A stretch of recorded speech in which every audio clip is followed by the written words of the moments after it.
Mary Awas സുനോയിലെ മികച്ച ഗായകനായി തിരഞ്ഞെടുത്ത പ്രകാശ് മാത്യുവിനെ കുറിച്ചുള്ള നിങ്ങളുടെ അഭിപ്രായം എന്താണ്? ഇനിയിപ്പോ അഭിപ്രായം മാറ്റണം. അതെന്താ?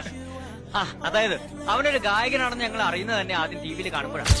അത് നിനക്ക് പുള്ളി ആരാന്ന് അറിഞ്ഞൂടാത്തതിന്റെ പ്രശ്നമാണ്. മേരി ആവാസുവിന് എന്ന് പറഞ്ഞ പരിപാടിയിലെ ഫസ്റ്റ് വിന്നറാണ് പുള്ളി. ഇപ്പൊ അങ്ങ് ഗ്ലോബലാണ് പുള്ളി, പിടിച്ചാ കിട്ടൂല.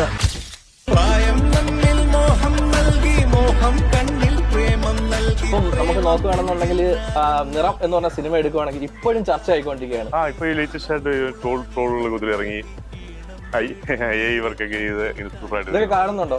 എല്ലാം കാണും, എല്ലാ സംഭവങ്ങളും കാണുന്നുണ്ട്. എന്താ ഇതിനെ കുറിച്ച് പറയാനുള്ളത്? നല്ല സംഭവമാണ്. കാരണം 25 വർഷം കൂടെ പാട്ട് ഇപ്പൊ വീണ്ടും വളരെയധികം സജീവമായിരിക്കുന്നു. ഒരുപാട് പേര് എന്നെ ഇങ്ങനെ വിളിച്ച് പറയുന്നുണ്ട്. ഒത്തിരി പല പല വേഷങ്ങളുള്ള സാധനങ്ങൾ അയച്ചു തരുന്നുണ്ട്. ഇപ്പം റീസെന്റ് എടുത്തു കഴിഞ്ഞാൽ ഇങ്ങനൊരു കഥാപാത്രം ഹിറ്റായി ഇത്ര ഇതായിട്ട് ഇങ്ങനെ ചർച്ച ചെയ്യപ്പെടുന്നു. അതിനുശേഷം വലിയൊരു ഇതുപോലൊരു കഥാപാത്രം കിട്ടിയില്ല എന്നുള്ള നിരാശ തോന്നുന്നുണ്ടോ ചേട്ടനെ സംബന്ധിച്ചിടത്തോളം? അല്ല, അത് തന്നെ വലിയ സംഭവമല്ലായിരുന്നു.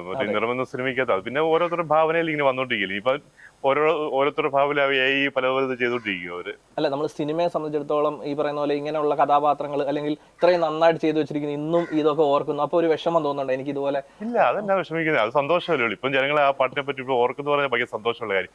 ഇന്നും എന്നെ കാണുമ്പോഴും നിറവെന്ന സിനിമയിൽ ആ പാട്ടിട്ടാണ് ഞാൻ പല സ്ഥലങ്ങളിൽ പോകുമ്പോഴും ഒക്കെ ഈ ഒരു സോങ് ഇടുന്നു. ഹോട്ടലിൽ ചെന്നാൽ അവർ ഈ നിറവെന്ന പാട്ടിന്റെ സോങ് ഇടും. പ്രായം തമ്മിൽ പോകുന്ന ആ പാട്ടിടും.